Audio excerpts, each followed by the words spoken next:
This program is brought to you by Pussy Magnets. Put a midge on your friend with a pussy magnet. Welcome, my lovely lumps. Or should I say lovely labs? I'm so thrilled to have you here in the Labia Lounge. We're going to yarn about all things sexuality, womanhood, relationships, intimacy, holistic health, and everything in between. Your legs. Ooh, can't help myself.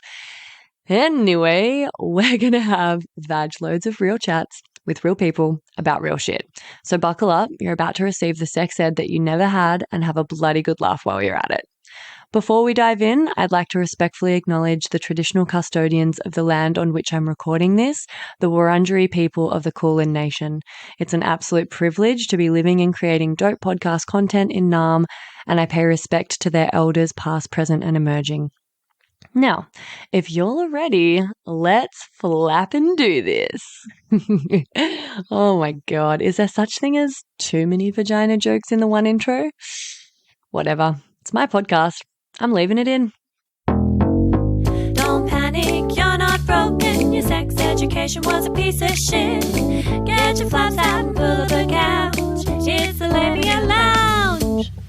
Hey, my labial legends, welcome back. Today you are in for a treat because I've got Sarah Hester Ross, a musical comedian and singer-songwriter in the lounge for some yarns. She's just released her new comedy special, Don't Mess with a Redhead, which I watched yesterday and had a good old laugh at. And she also has an album by the same title, which you can listen to basically on all the platforms as well. So definitely check that out. I'll mention it again at the end to remind you and put it in the show notes. But yeah, highly recommend. And Sarah's basically a shit hot social media star, winner of Best of Las Vegas comedian and one woman show. She's been featured on America's Got Talent and the Dr. Demento show. I don't know if I'm pronouncing that right because I'm Australian and I've never heard of that. Yeah, Okay. it's perfect. And she's racked up over 15 million streams of her music worldwide, with a cool 2.4 million followers on TikTok and over 260,000 on Instagram. I think she's just about the biggest guest we've ever had on this podcast. So big celeb energy, big celeb energy up in here. Oh my gosh. I love labia legends. Is that what you always call your audience? Because I freaking love that. It alternates. It's like labial something with an L. I love alliteration. So it's either labial ledge hammers, labial love bugs, labial losers, like whatever I'm feeling that day. I love it. Well, legend just in general is a great nickname. So Totally. I love that, but then add labia to it and I'm like, I'm hooked. Totally winning combo. Oh, amazing. Well, welcome, Sarah. Please grab a clit cushion, make yourself comfy. I live on a clit cushion. I live on. Literally. Oh my God. With everything that we go through, we deserve it. We all deserve clit cushions every day. Absolutely. Here. So how'd your tour go? How'd like the tour and filming of the special go? Like it's fresh for me because I just watched it yesterday. Maybe you know that was a while ago, but like, damn girl, how'd you feel? It was a little bit while ago. This was about 3 years in the making. Whoa. My one woman show that I did in Vegas was kind of the start of that. Just kind of putting the pieces together. Then I took the show on tour around the US. I actually did a couple shows in Byron Bay in Australia No too. Way. Oh, wow. Yeah. I was out there because my main shtick is dueling pianos. I don't know if you have ever been to a dueling piano bar, but we have a regular that owns a bar in Byron Bay, and he brought me out there, and I worked there for 3 weeks, and then I did my show out there for I think I did 2 shows, and it was great. It was very fun. It's my first time on Australia. I loved it. Wow. I can't wait to go back. Oh my God. What? Okay, so just like what is dueling pianos? Because dueling to me is like sword fights or like jousting. So are you going back and forth with someone? Yeah. Basically, yes, it's two pianos Okay. and we go back and forth playing songs, and it's usually all request. So the audience is asking us to play their favorite top 40 songs of the last 60 years. And that's what I do full time here in Las Vegas. I live in Vegas, and that's what I do when I'm not doing my comedy stuff. Yep. Far out. Okay, so you have to have like the biggest bag of songs up your sleeve ever because people are just chucking whatever request at you. And then if you don't know it, do you lose the duel because the other person, or it's not a competition? It's entertainment. Oh, that's actually quite fun. Now, the dueling is between like the audience actually. You're dueling for your song to be played first. So there's like a cash element to it, and it's like a game. So either way, I don't lose. But I mean, not very often do I not know the song, because with the internet today, I can look it up and listen to it. Usually the top 40 songs are pretty easy to learn. And it's really when like someone wants to hear like a really deep cut, like Bob Dylan or even like a really hard old school, like, I don't know. Shoot, I just forgot his name. The piano man. Billy Joel. My gosh. We get Billy Joel all the time, but like a deep cut of his. Yeah. They're like really difficult to play. And Yeah. I'm not just gonna pull that out of my ass, Okay, so like so your full-time gig is the dueling pianist vibes. How long have you been doing the comedy shtick then? I think I've been doing my own original comedy for about 6 years. Yeah. I've been writing for a really long time, which is kind of due to the dueling pianos. For those of your listeners who have ever been to a dueling show, they're going to know what I mean, because we do bits for like birthdays and anniversaries. We do call downs. They're called call downs. And so when I first started dueling pianos about, oh gosh, it's been 12 years now. You ever like remember that you've been doing something so long and it's like, oh my gosh, it felt like yesterday that I started this. I'm Fucking oath. Yes. You know what I mean? You know what I mean? Every time I think about that, that's what I'm like, ugh, it's in my gut. But yeah, so I started writing my own bits for the piano bar. And that's kind of how I got into writing comedy songs. And then during the pandemic, when I lost my gig, like everybody else in the world, I started putting my stuff online and people liked them. And so I started writing more, and that's where the show came from. I had all of these songs, and I'm a live performer just in general. Social media is kind of where I got my like boom of like fandom, like people found out about me, but I've been a live performer since I was a very young child. So my first inclination was to put it on stage. And so I did. And then I was like, oh, let's take it on tour. And then Comedy Dynamics, who produced my special, found me and was like, hey, do you want to do a special? And I'm like, yeah, let's do that. So it was just, it kind of all happened succinctly, obviously, but like in the right time. But the show itself, to answer your earlier question, sorry, I got off on a tangent. It's been about a 3-year process getting to this point. So. Yeah, wow. I feel like this is such a predictable question, but I have to kind of talk about the fact that you're making it in like quite, and less so these days, but quite a male-centric kind of industry where historically it's been harder for women to, like really make headway because of this kind of outdated trope that we're not meant to be funny as women, and a lot of men are quite put out, or, quite intimidated or emasculated or put out by a funny woman. And a thing that springs to mind, and like I will get back to an actually direct question, but let me just get tangential for a second.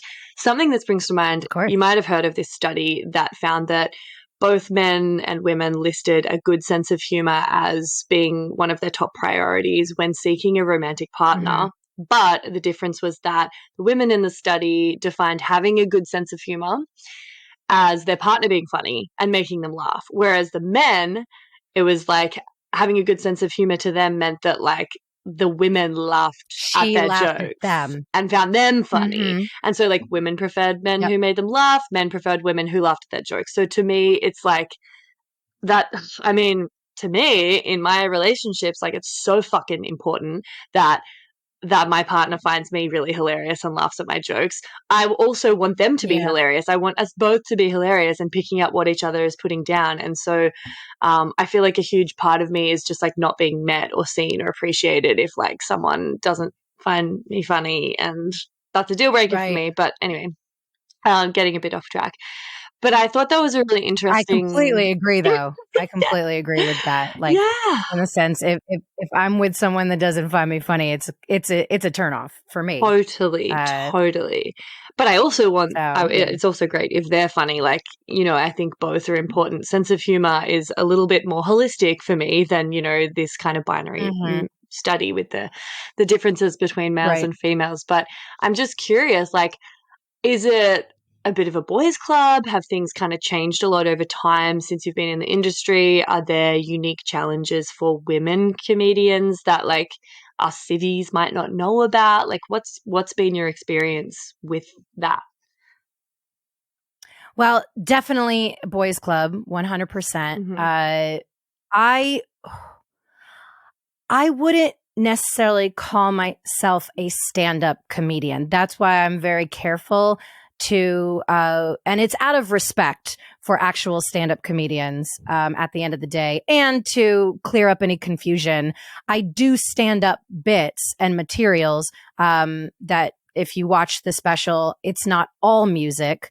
I do have some stand-up Yeah. material that is just jokes and just like, but mostly it's musical.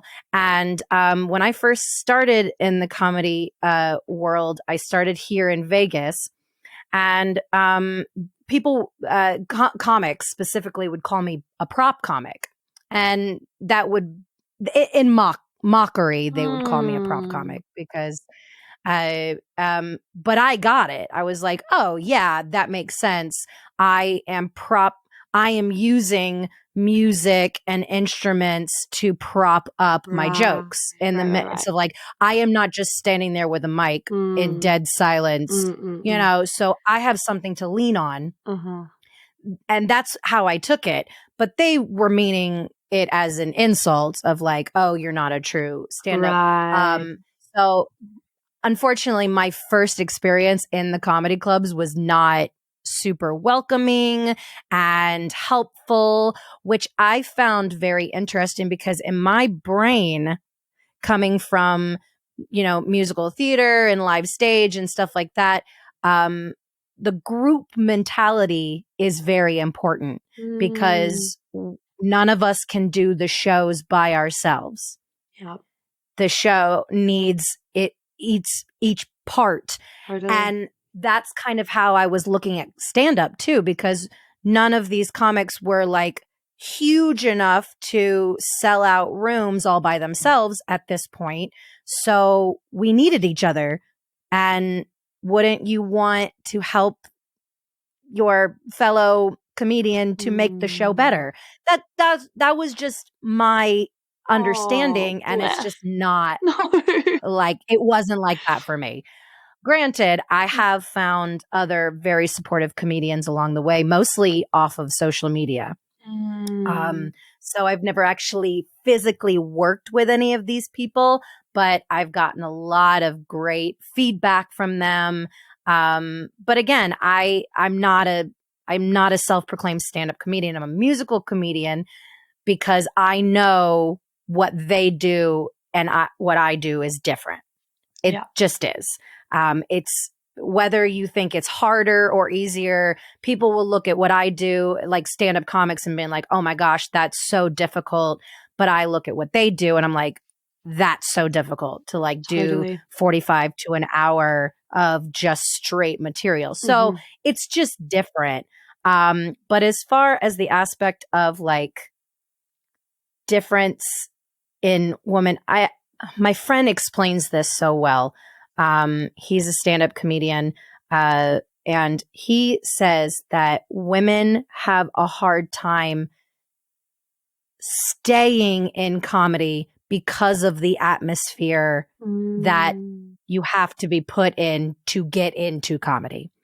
For example, open mics are usually held at like bars, seedy areas, and the clientele is mostly dudes going up to try stand up too. So there's very little support for women, and those men tend to be on the side of women aren't funny. So they're not getting positive feedback either.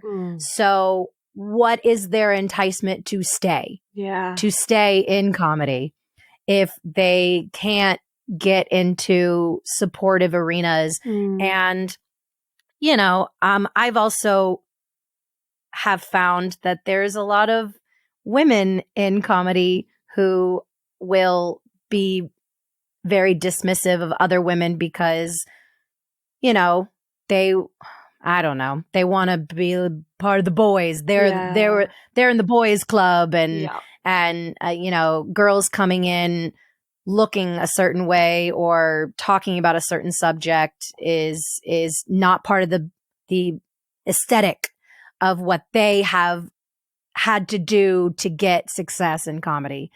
So it's weird. It's a weird thing. I think it's but again, I have had a lot of really positive experiences with comics. So a lot of what I'm saying right now is me hearing stories of my comic friends. Because I don't do open mics. I don't really feature for people. My show is kind of like a one woman setup. So I don't work a lot with other comics, but so I'm getting a lot of these stories from other comics. Yeah. Well, I asked because I've also heard a lot of those sorts of stories. I listened to, you know, over the years I've listened to a fair few like comedy podcasts, or not comedy podcasts, but they're hosted by comedians and they talk about comedy and they talk about the clubs and the, you know, like coming up in that industry, and it just sounds like it can be pretty ruthless. Yeah, especially for women. It sounds horrific. And like, you know, you have to play by the man's rules and do the kind of comedy and behave in a certain way. It's kind of, it sounds really similar to women trying to move up the rungs in a corporate environment, and it's a boys club, and they've just got to, you know, also be this kind of like have internalized misogyny and play by the boys' rules and like compete with other women and put them down. To kind of, it just sounds very, very toxic, and it sounds like that environment and that kind of like culture is being perpetuated in that world as well as corporate and a few other places. Oh God, you have to have such a thick skin. I feel like it's also I feel like it's very similar to like corporate thing and women getting, you know, shat on for, you know, sleeping with the boss to get ahead, or, you know, same things, like women comedians being taken on the road with the male headliner because they are hot, or they make jokes about their bodies, or they do the act that comedian wants to have for his audiences.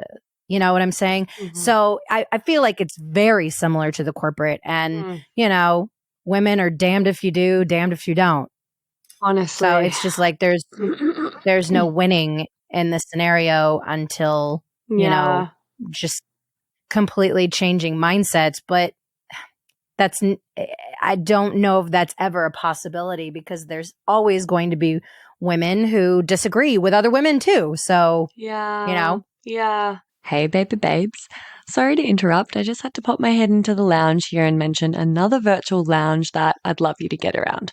It's the Labia Lounge Facebook group that I've created for listeners of the poddy to mingle in. There you'll find extra bits and bobs like freebies, behind the scenes, or discounts for offerings from guests who have been interviewed on the podcast. There'll also be hopefully, inspiring, thought-provoking conversations and support from a community of labial legends like yourself. My vision for this is that it becomes a really supportive, educational and hilarious resource for you to have more access to me and a safe space to ask questions you can't ask anywhere else. So head over to the links in the show notes or look up the Labia Lounge group in Facebook and I'll see you in there. And now, back to the episode. God, it would just be literally like a test of resilience and persistence, wouldn't Sure. it? Just like keep going back and slogging away and getting like absolutely beaten down. And I know like I remember in your special you said that you got this feedback that your content isn't very ladylike. And Yes, this is just I like, get that a lot. oh my God, same. It's such a familiar sentiment to me. I feel as though, you know, especially because like I swear as well. And I've Yeah. definitely had men be really like put out by my crude, crass sense of humor, and also just like confidence and comfortability in myself being that expressive and unapologetic and funnier than Right. them.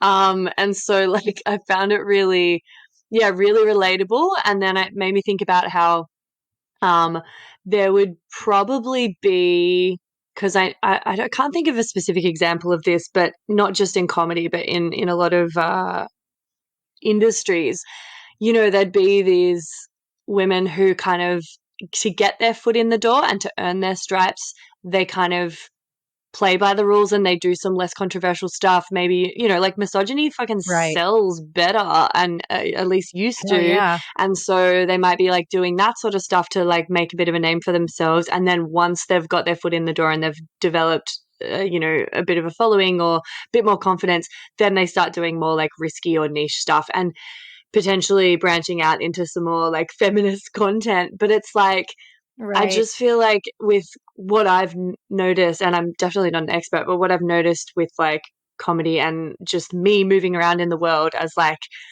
you know, like sense of humor is really important to me. I think I'm pretty funny. I've noticed like, I agree. I think yeah, you're very funny. thanks. You're welcome. I feel like and this is like totally, I'm like, just, I don't know if this is true, but let me know what you think. I feel like Okay. because men identify with being the funny ones, and this is all generalizations. They, you know, they feel like comedy is something, especially stand-up comedy, is something like more like men will say that they enjoy. Most people, if you ask them who their favorite comedian is, whether it's a male or a woman, they will list a male comedian because there's more like big, like famous male comedians. And I feel like because women are very empathetic, we've learnt to be really adaptable. We've grown up steeped in misogyny and like laughing at ourselves and jokes that we are the butt of. Women fans of like male comics that can be misogynistic, like we can still really laugh at all of that content.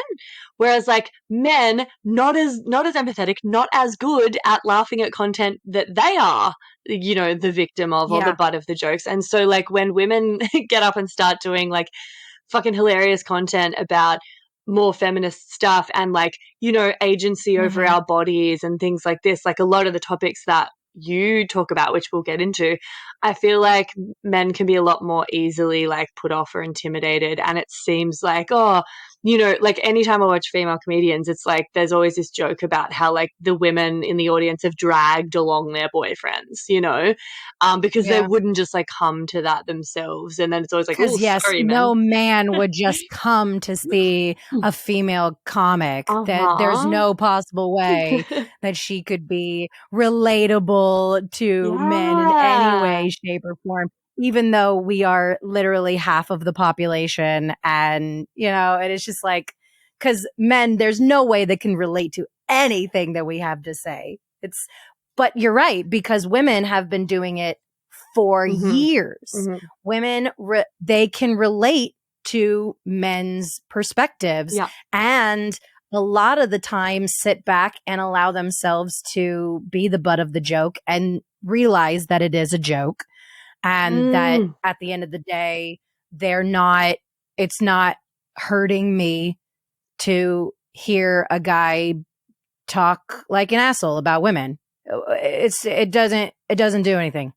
But when men are the butt of the joke, it's like they've never ever been told these things before. Yeah.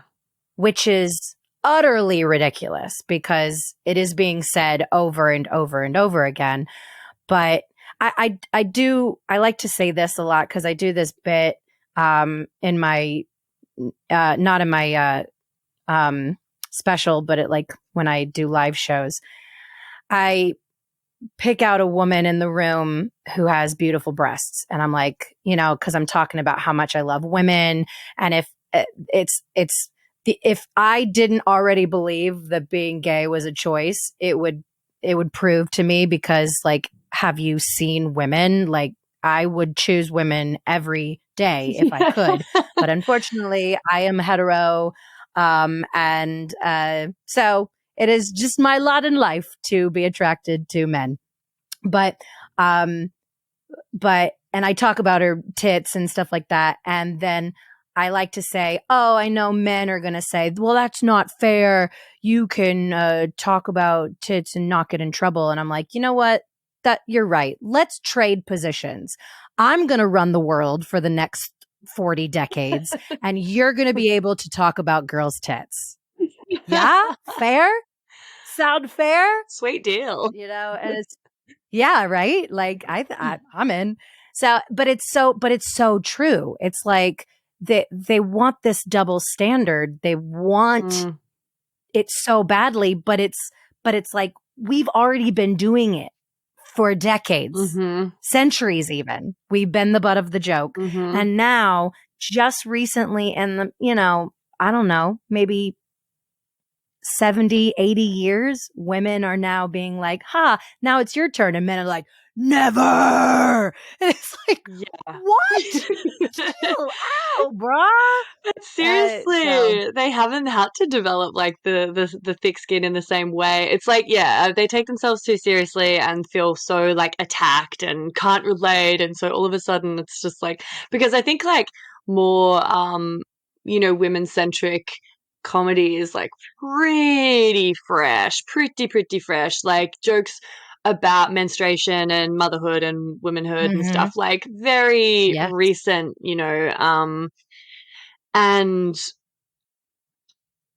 I just think the stereotype of a comedian is male, and so we're new to these jokes, and I don't know, I just feel we're women, as women, we are a lot more nuanced in how what we can find funny is often more diverse, because we've had to be more adaptable and be in environments with a lot of misogyny or jokes that aren't really empowering to us, and then we also can relate to the female-centric comedy, so we can kind of traverse all territory and just be wow, this take it in context and be I don't feel personally attacked by that joke. I understand it's a joke. I've grown up around that sort of humor, so it's water off a duck's back at this point. Whereas I think men are and a that's little why bit I think women are the best comedy audiences. I really do. And I think it's probably because of that the nuances, granted, when you start talking about abortion and stuff like that, then it kind of tends to divide the room. Politics just in general, but women's, when you're talking about sex and periods and stuff like that, it's or just daily life stuff, making fun of women are used to it. And so they are good audiences in the sense of but I have gotten up to the point where I prefer to have, if I go into a club and they want me to have a feature and opener, I always ask for a woman. Just because I want to promote more women comics, and I want to give them a stage. If I have it, I want to offer it to a woman. Yeah. So I've been really enjoying that a lot lately, and then I'm meeting fantastically funny women on the road, and getting relationships from them and seeing their stories in life. I can't remember her name right now. I probably would be able to look it up. But I was just in Arizona last week, and the feature that they had for me, she is a ex-Mormon. Oh, wow. And she's a mother of 4. I'm pretty sure she was either in her late 30s or early 40s, but she was fantastic. And I loved her. And this coming from like a ex-religious person myself, I found her like Mormon content just absolutely brilliant and so funny. I'm gonna find her name for you because please do. That would make for guys, such good your content. listeners. And I'm always just so extra super duper impressed when I hear someone's come from a really strict religious background and then they've like shirked that and wound up making jokes about it and doing something so completely opposite, like Agreed. comedy. Like, fuck, that's just so impressive to me. Because that would just take the most insane amount of courage, you know?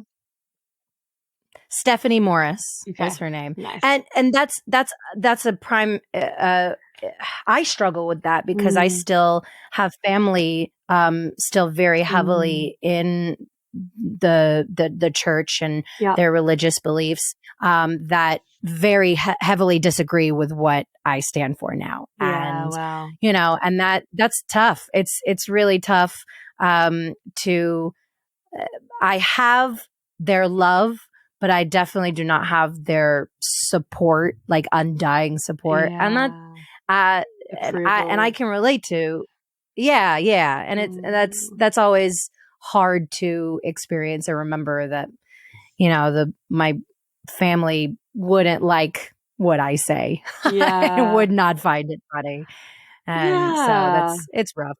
It's so totally... when I meet other comics like that are doing stuff like that and talking about their experience and with their family still alive and probably still believing it, it's brave.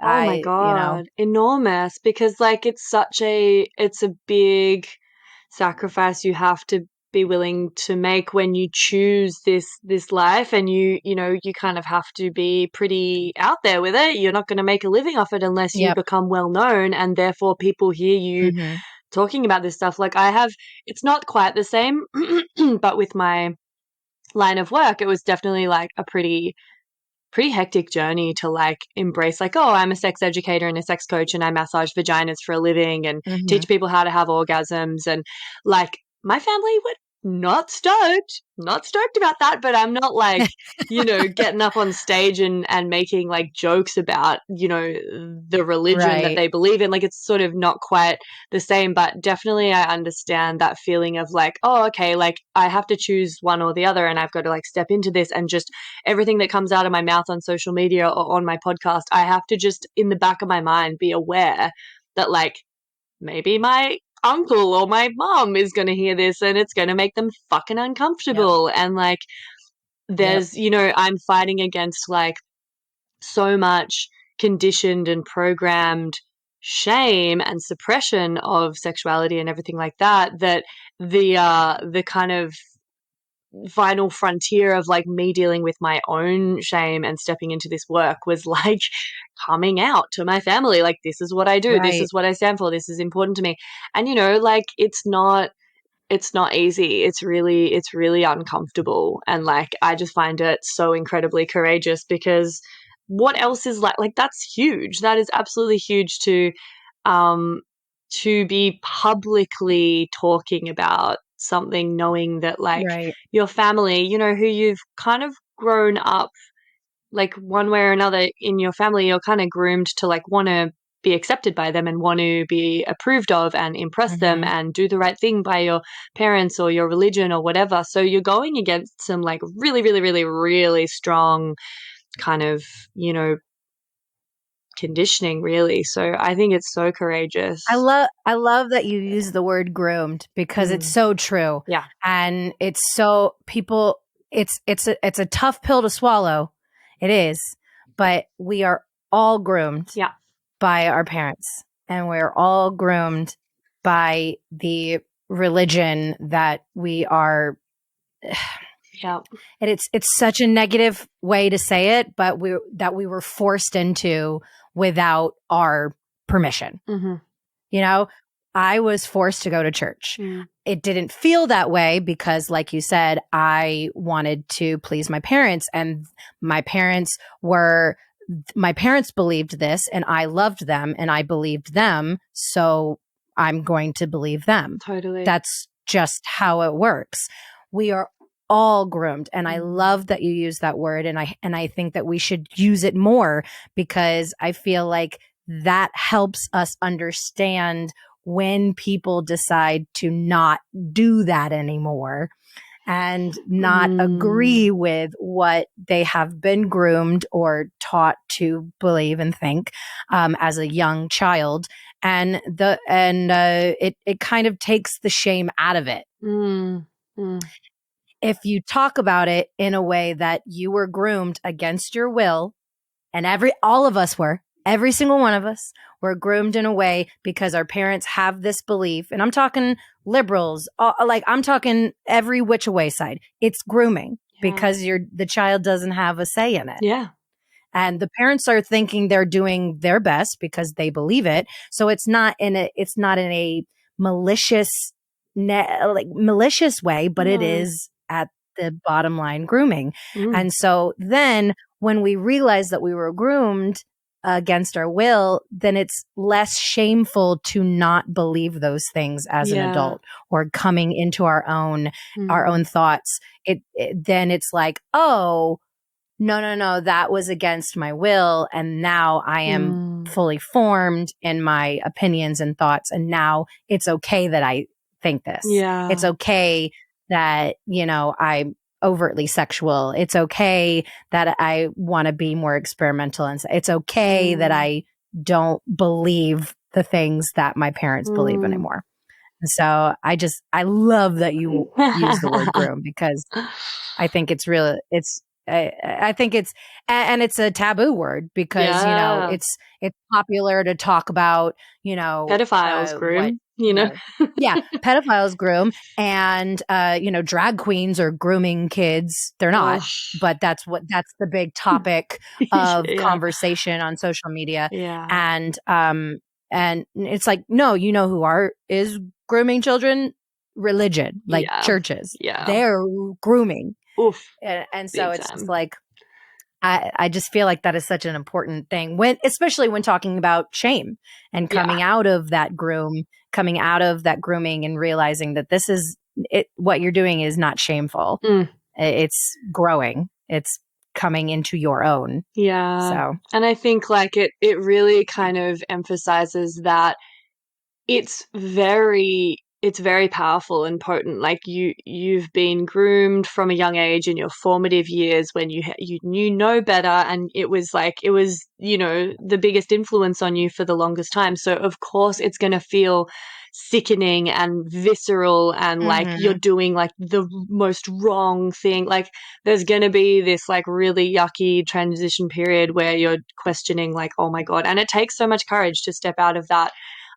Because like that level of like deep programming from your like caregivers that you are literally hardwired to want to belong to and impress because your survival depends on it, stepping outside of that, that's fucking huge. And so if you have, like, that's just so courageous, and I feel like, people should be so proud to have been able to like sidestep that kind of that cycle of just like, perpetually like grooming the next generation, and I guess that's a good segue. Right. And that's how it happens. That's how it works. Yeah. You're groomed, and then you don't have the opportunity or the sovereignty, because I feel like willpower is not it, because people could want to, they just don't know how, or they don't feel it's appropriate, or they don't need to get out of it because they enjoy it. I feel like or they still believe it even as an adult. Well, they're so sheltered sometimes. They wouldn't even know what else Mhm. is out there, that there is another option. It wouldn't have occurred to them because they're so thoroughly kind of indoctrinated, you know? Right. Yeah, And surrounded by people who agree with them. So there's no exactly. conversation to have that Yeah, is opposite their belief or side. yeah. So that's why I think, people talk really negatively about social media a lot. But I think it's really good for that aspect That's of true. hearing Yeah. other people's stories and lives, and all opinions are not great. So it's not going to be like heaven on earth. But I mean, just primarily for me, my experience, I feel like my feminism has been very white up until this point of my Right. life. And now, because of social media, because of Black women sharing their experiences and women Mm. of color sharing their experiences with feminism specifically, I now understand intersectionality Mm. in feminism, and it is affecting the way that I do almost everything. It's affecting the Amazing. way that I write comedy. It's affecting the way that I talk to my friends. It's affecting the way. It's affecting how quickly I speak about something, Mm. or Mhm. like if I have an opinion, like I now take a step back and I'm like, okay, do I belong a part of this conversation? Or should I Mm. just listen and lift up the voice that I'm listening to? And it's Yeah. just, that is something that could, that ha- that women and women of color have been trying to make happen since feminism was created, Mhm. and they could not get white women to do it. And now it's happening because of social media, Yeah. because they have a bigger platform, deservedly so. Yeah. So, I do feel like social media gets a bad rap sometimes, but and again, rightfully so, because some of it is very, very dark Yeah. and and very terrible and very awful. But the good things is there are good. There's good Yeah. coming from it. Yeah. So, Yeah, totally. I mean, pros and cons as always. I can get pretty like yeah. doom and gloom about social media, and I'm pretty like pretty I don't use it a lot. I'm a bit of a proud Luddite Probably in good that. for your mental health. Well, that's it. It's No, like I don't need my mental health to have any more things kind of dinking away at the armor there. I'm like on the fucking edge. But I do agree yeah. with you there. Like it is really incredible for that side of things, like education and seeing different Mhm. perspectives and life experiences. And it's a really amazing resource if it's used for that. So yeah, totally Yeah. agree. And I guess like talking about all this stuff's a really great segue to my segment Get Pregnant and Die, where I ask my guests if Oh, they yeah. have like a story around their sex ed. And I mean, if you were brought up religiously, I'm sure it's a familiar story. Tell me, like, how did your Yeah. sex ed, fail you? Was there some like amazing, like cool auntie that like managed to have a great chat with you? Like, what are we working with? Don't have sex, because you will get pregnant and die. Don't have sex in the missionary position. Don't have sex standing up. Just don't do it. Promise? Unfortunately, no on the ante. Yeah. My experience with sex is very normal for religion and Christianity, just in Yeah. general. I was I got married at a very young age. Ooh. I was 21, and I was a Ooh. virgin, Ooh, okay, wow. Damn. and he was a virgin as well. We courted and did all of that stuff. I mean, we Wait, you did what? other stuff. It's called courting, meaning like we didn't date. We were like very above board, and he's not dead. We're just divorced. I was gonna say he was, and I was like, I always have to stop myself because I'm like, he's not dead, Sarah. He's Jewish, And so my dad was Jewish as well. And so, but I was raised in the Christian church. My mom is Christian. And we celebrated Passover and Hanukkah, but I was very heavily involved in like the Christian church. But when I met my ex-husband, I kind of gotten into the Jewish side and I converted. I, had all this stuff. It was still very like religious. So it was, contained into it. It just like different outcomes, I guess. Wow. Anyway. But yeah, so we were both virgins. And so it was the blind leading the blind, we knew what felt good, but we didn't know what good sex was. And we definitely weren't having good sex. The only way that I ever had an orgasm during my marriage was because of a vibrator. I didn't know what like a sexual orgasm felt like until the relationship that I'm in now. So it wasn't allowed to be really talked about because it was between us. It was our thing. And neither of us knew what we were doing. So that was not helpful.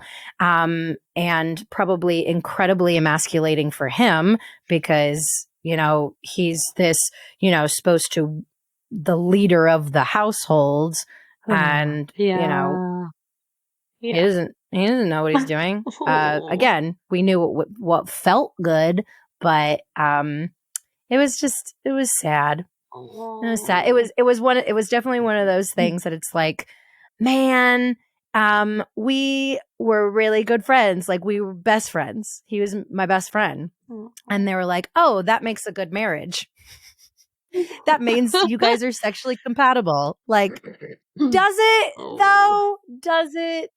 So, I was married for 7 years and we got divorced. And then I got into a relationship where I was like, oh, this is sex. Oh, this is good sex. Oh, this is great. This is fantastic. And so I've only slept with 2 people in my entire life. Wow. God bless. And I don't wear that as a badge of honor. It's just how it happened. My story. Yeah. It's my story. I am full like pro slut. I am all about girls slutting it up, sleep around, obviously carefully protecting themselves as much as possible. But I just never experienced that in my life. It was never too late. I'm not dead yet. You can have a hoe phase, baby. Maybe in my 60s, I'm going to slut it up. Totally. That would be probably pretty fun. I'd love that for you. But yeah, I do. Yeah, I agree. I was like, now I'm willing to live until 60. Let's see. Oh wow! But yeah, so that's and now that's probably one of the reasons why I'm so willing to talk about sex and stuff like that because I didn't. I accidentally masturbated as a child. I don't know if that makes sense to you. Yeah. Like, rubbing up on stuff. I didn't know that I was masturbating.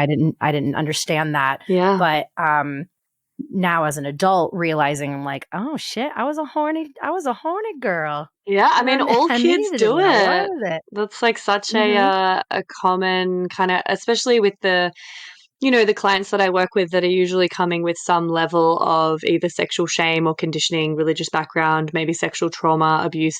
They have challenges in their sex lives now. And so often I hear that as a kid, kids, we fucking masturbate in the womb. Like we touch ourselves because it feels good. We don't know anything. Shut like up. we don't have any of the context around that. Yeah. So all kids pretty much in the womb? Yeah. it's like It's hot. comforting. It's hot. I It gotta feels say, it's hot. it's hot. It's hot. Yeah, totally. Yeah. And so it's just like such a natural thing, and there is nothing wrong with it. But then what happens is like we get shamed by our parents or a kinder teacher, or we get caught touching ourselves, and the way that the adults respond to that makes us feel yucky and gross and as though there's something wrong, even though we don't really understand. And so we learn that that is Right. not, and so a lot of these clients that I work with like never touch themselves, never masturbated after that, or if they do, they have this like shame hangover every time. And it really impacts their sexual expression and their sort of like Oh, the yeah. relationship with their sexuality and their bodies through adulthood. So yeah, it's something I'm really passionate about talking about. So I love I that bet. you shared Well, I that. have I Yeah. have a song that it's not on my special because it's a parody, but it's called "Vibrators Are a Girl's Best Friend." I'm gonna have to send it to you because I think you'll really like it.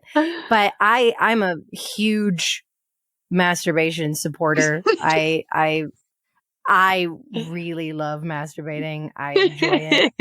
It's something that I travel with, like when I go out on the road, I travel with multiple vibrators because, I might be in the mood for something else.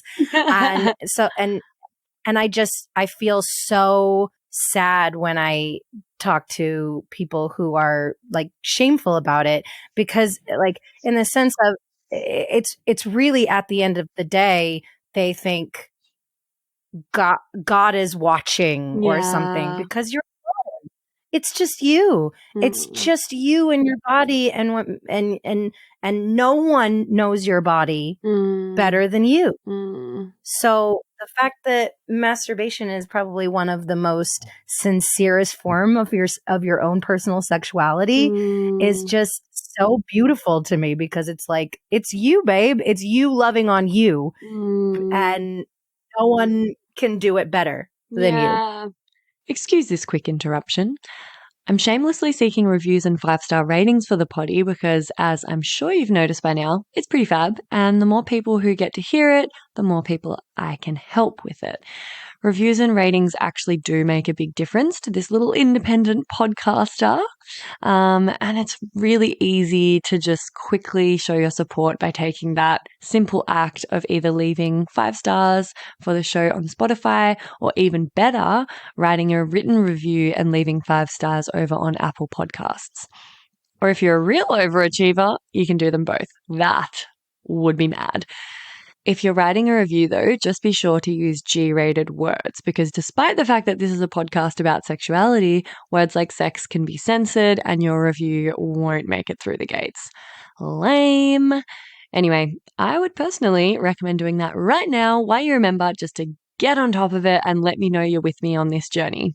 Thanks, gang. Enjoy the rest of the epi. Yeah, and I mean, I didn't even have a religious upbringing. I don't even know exactly where the shame and self-loathing came from, but I felt absolutely horrified at the idea of touching myself and did not masturbate until I was in my 20s and started working on all of my like sexuality, shame, trauma stuff. But it's crazy that shame was able to really like get its hooks in me so deeply, and it was very ingrained because I didn't even have that religious upbringing, and to my memory I don't, to my knowledge, have an experience of being shamed for touching myself as a kid. I just still managed to Right. pick up that was wrong and gross and a dirty part of my body, and it's so crazy. Well, it's just my opinion at this point, but even if you're not raised in a religious, our world was. Yeah. Our world, like, there's no way of getting You can't around avoid it because it's so popular. Yeah. And so even the ladylike vibe, it comes from religion. It comes from, and the religion was set up for control purposes, and it's controlling women and what they do with their bodies, and so and how they do it the best is convince them that it's bad and it's wrong, and they will be loved by A, B, and C, whether it's a man or a family or God or whatever, they will be loved more if they don't do this. Yeah. So at the end of the day, the creators of the religion, the creators of the atmosphere, the creators of the family have the control. Yeah. Yeah. So again, just my opinion, but I believe that religion is the root of it all. Totally. Even the And patriarchy, you know, so- like it's just 100%. like we were fucked from that point on. 100%. Like there's no avoiding it. Yeah. We are all completely, Yeah. I know. It's just, yeah, anyway, I'm not even going to get on a soapbox about that. I have many episodes about that sort of thing already. But something that I was thinking when you were talking about that 7-year marriage and it being so kind of traditional and you know, no sex before marriage, blah, blah, blah. I imagine some of the beliefs that went along with that is like sex is for procreation. You managed to avoid having a baby. And I know that this is something, I mean, you have a song about this, which I love. I actually had an episode come out a couple of weeks ago with the author of Women Without Kids, Ruby Warrington. We did an episode about like women choosing not to have children and it being such a controversial fucking topic. And so I love that you have a song all about how you're like, I don't want to fucking have kids and like, don't come at me with all of these, you know, like, oh, but what if you'll regret it? Oh, but like, what about, you know, one of my favorite lines was, it's basically keeping cum as a pet. I was like, I'm very proud of that one. Yeah. I'm very proud I fucking wrote that one down. I was like, damn. So like, how the fuck did you avoid having kids when you were in that relationship? You were so young. You were like still somewhat indoctrinated in that like religious framework. Maybe like what's the go? Well, I definitely thought I was going to have kids. I mean, again, because that was what you were supposed to do, you know. Totally. You got married, you get a dog, you have a kid. That's what you do. Totally. I mean, the short answer is I know this is going to sound like a bit, but I think I'm barren. I think I can't have kids because I was on the pill for maybe like 2 months of my marriage. The rest of the time we pulled and prayed. And even in my relationship now, we mostly pull and pray. And I've never once had a scare. Yeah. Not even. Either I'm just lucky is not even the word because at one point I did want to have, or I thought I wanted to have kids. And now I'm very, very fervent in the idea of like kids are not in my plan. Yeah. And I think that I'm barren. Well, I mean, that's convenient. That's fucking great because otherwise you could have had like 5 by now with that first marriage, you know? I know. And I think about this all the time. Like, damn, if I had known this, I would have been slutting up way more. I would have been doing. It's like, no, I'm barren. Let's go, everybody. Ride this train. Ew, gross. No. I just said I'm a train. Okay. Babe, it's all cool. It's all good fun on this podcast. You can go there. Yeah, honestly, I say some pretty raw shit sometimes. I'm like, should I edit that out? Nah.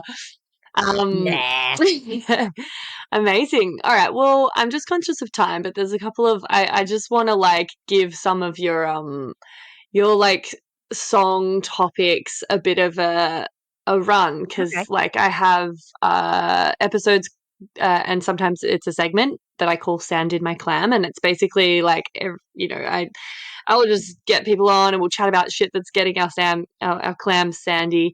And basically every one of your songs is just such a great example of like things that get sand in clams everywhere, especially for people with clams. So yeah, I thought it would be like funny to like list a couple of the topics, just unpack it or riff on it a little bit. It's so relatable, especially to my audience. Like the don't want to have kids thing, you know, you have a song about abortion, stop giving men microphones. Oh my God, that's such a good one. I'm very passionate about that one. But I mean, it was just such a. I mean, during the pandemic, like all these podcasts came up, and podcasts are great. I think that they're fantastic, but for some reason, men found it in their wheelhouse to put a podcast specifically talking about women's issues. Oh my God. And it's just like, why? What? I mean, stick to your own side, buddy. Like, why? Why is that even a thing crossing your mind that you have an opinion about the way women dress and the women's weight? What? And and I do think a lot of it is clickbait. They're trying to get people to what do they call it? It's like a rage. I want to say rage bait, but that's not the word. I can't think of it right now. But it's on purpose trying to get people to get mad, and like so comment they click a on lot. the video Okay. and they share and stuff like that. I do believe that, but some of them aren't aren't popular. Just saying, and it's just like, and so I wrote this anthem, and I do believe it's an anthem of stop giving me microphones, and it goes back to the topic of what we were talking about at the beginning, where men were big mad. They're like, the hashtag not all men, this is so blah blah blah. Not, and it's like, first of all, brah, it's a joke. Chill out. It's like, I'm not taking anything away from you. Like, you're taking shit away from me. So it's a play on topics. So relax. But then just the idea of men being the butt of the joke, and they just cannot. I can't handle it. Take it. I know. They cannot take it. Oh my God. Even though they themselves can look at some of these things that men say and be like, that's ridiculous. Like, they're so stupid. I can't believe men actually think even more, say it out loud for people to hear. But they still, like, a lot of them, again, hashtag not all men, but a lot of them are just like, they are on purpose not understanding what I'm talking about. Yeah. So I know, it's like a full. But I find it hilarious. And I wear that as a badge of honor of pissing off men. I find it so funny. I love making them mad, and I even like because I do have male fans and men who like my stuff, and I really enjoy their perspective of my stuff. I really do. But pissing off men is one of my greatest achievements of my life. Oh my God, 100%. Because it's the Andrew Tates, it's the incel community, it's those sort of men that will get their knickers in a twist about it, and it's like so satisfying to piss off those kinds of dudes.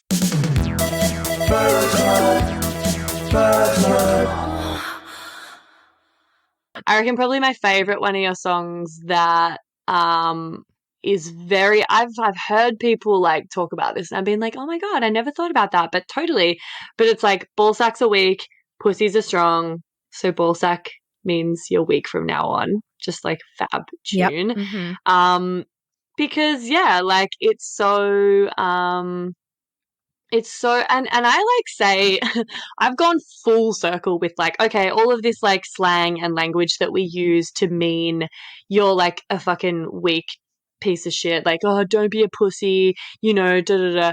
And using cunt as like a derogatory term, all of this. I've gone full circle, and I like kind of like using it really ironically around safe people that I know get it, because it's kind of retro to be like, oh, that's fucking,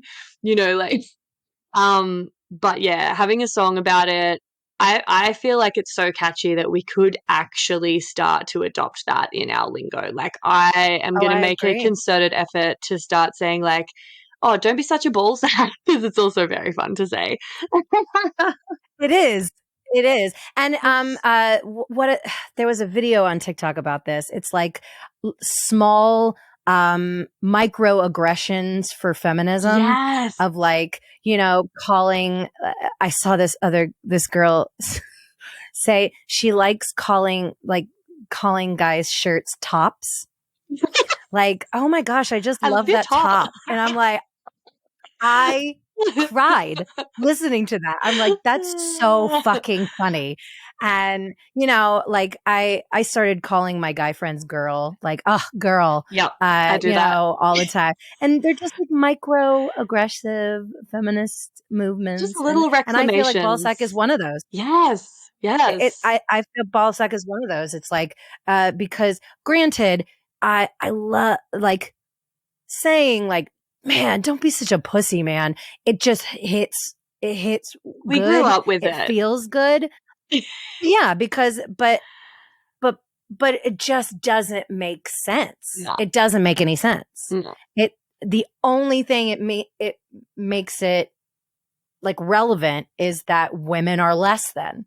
So calling a guy that he has a pussy or is a pussy is meaning he's a woman, which is inherently supposed fucking to make him bullshit. weaker and more vulnerable. Yeah, I know. But ball Right. sacks are honestly Exactly. like, if you freaking look at them in the wrong way, the guy's going to be doubled over, just You're like vomiting. You know, I know. it's the weakest part of the body. It's so vulnerable. It's literally just dangling there in a little sack, ready to, like, it's wild. That's such a ridiculous part of anatomy, and it's way more vulnerable than any It is. part of anatomy on our bodies. So I love it. And I gotta be honest, like, so utterly useless.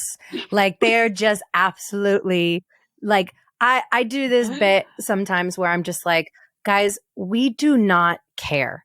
If you have male listeners, which I don't know if you do, but like, if you do, men, we do not care about your balls. We don't care what they look like. We don't care how big they are. We don't care how small they are. They could not be there and we would be just fine. Like, I do not understand the fascination of like, big balls. I got big balls. I like talking about big balls. I like talking that I have big balls. That's another microaggression of feminism. I do like that my dick is bigger than most of the men I know. But it's just like, I will never understand that fascination. And it's just, again, it's patriarchy at its best, meaning like strong male anatomy is power and pussies are weak. And it's just like, fuck y'all.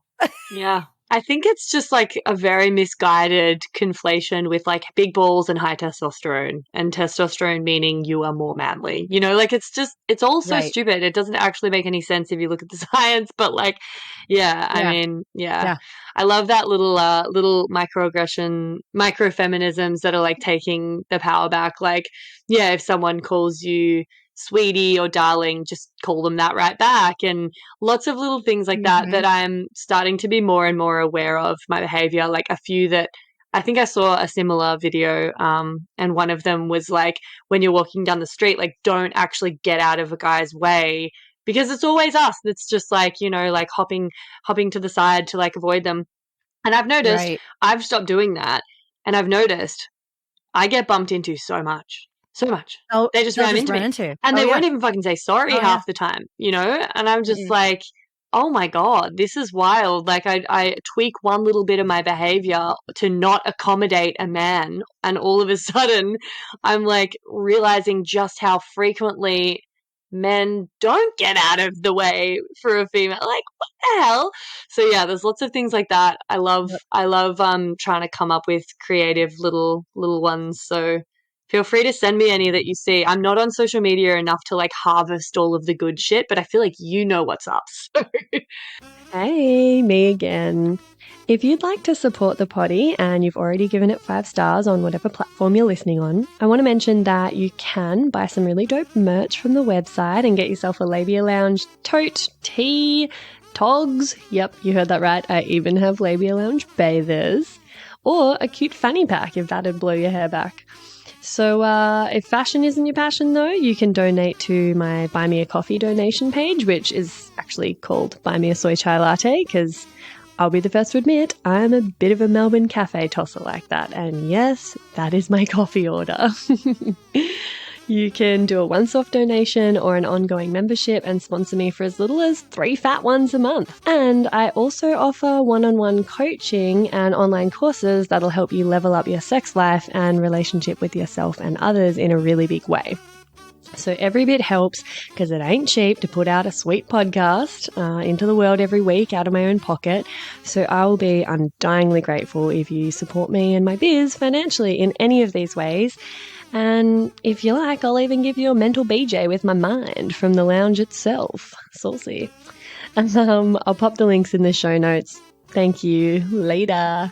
Amazing. All right. Well, do you have a TMI story for us? Because we haven't done that segment yet, and we probably should be wrapping this up soon. TMI, we love it. TMI, we love it.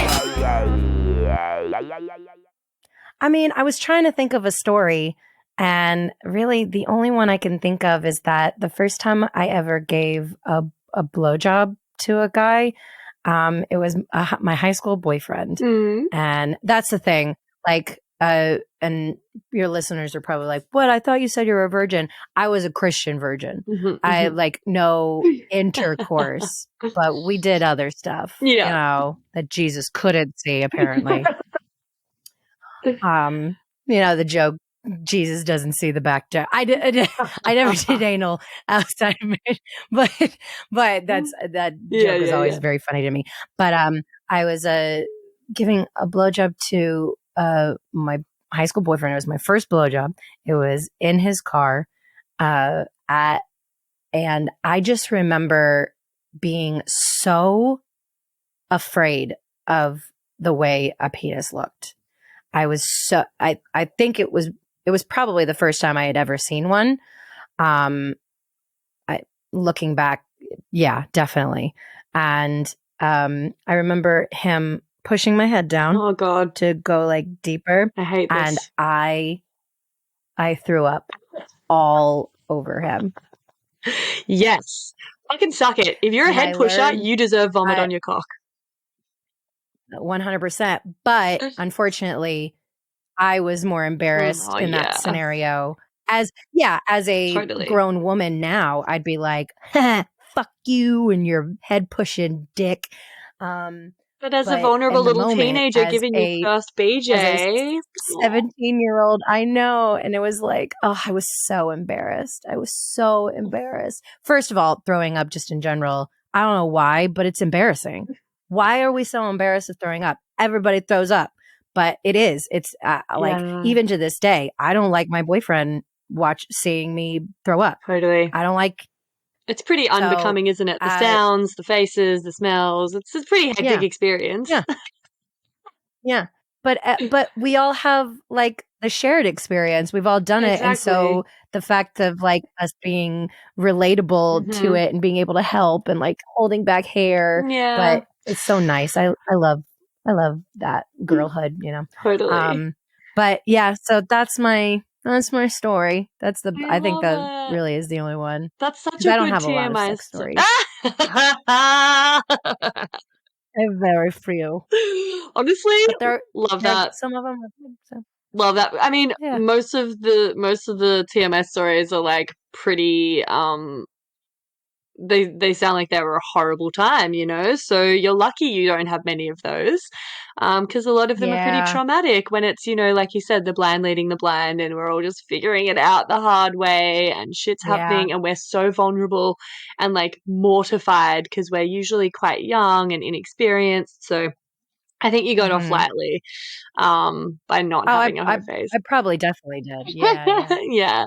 Again, Who knows? I'll have a slutty phase at 60. Totally, here's hoping totally. for that. You'll just get the clap in a nursing home. Like apparently it's quite. That is in the villages in Florida. I'm originally from Florida, and the villages, they talk about that all the time. Yeah. It's the STDs are rampant because everybody's just fucking everybody. Yeah. I'm like, good for you guys. Totally. What else are you gonna do? What else are they gonna do? Fucking oath.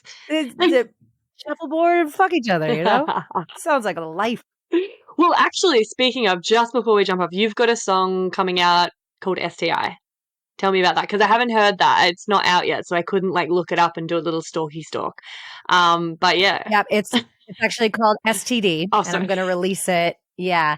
So, but yeah, it's you guys call it STI, don't you? Yeah, that's the technical, because it's an infection, not a disease. You can't really get, I mean, the PC culture over in Melbourne, you cannot get away with saying STD anymore, baby.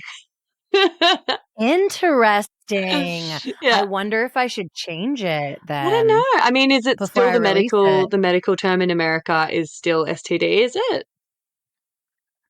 Check. I didn't do any research. I think it's literal to no research. I've got an episode on STIs with a gynae from the States. Pretty sure it's STI over there too. But, STD, it does sound better. It's got a ring to it. I think because we were brought up saying that, and it's our brains are still trying to catch up with STI. Right. But I don't know. Does it rhyme with the rest of the lyrics? Because you don't have to change it if not. It might be tricky. No. I didn't sing STD once. It's just what it's called. Okay. I can change it. Just for SEO, because more people would be looking up STIs now, because that's what they're called. That's exactly. Yeah. Awareness. Totally. But yeah, so it's a music video basically about me confronting 3 ex-boyfriends giving me, and it's a parody. So it's to the melody of Fever. So instead of you gave me fever, you gave me chlamydia. And it's silly and funny, but, and it's something that I like to do in the sense of taking a very serious topic and putting it to song to make it easier to talk about. Yeah. That is ultimately my goal. And if and when you watch the special, that is a pretty big theme of mine, of taking topics such as women's rights, abortion, periods, not having children. And because it's a little ditty, we're singing and dancing to it. It doesn't seem so bad. Yeah.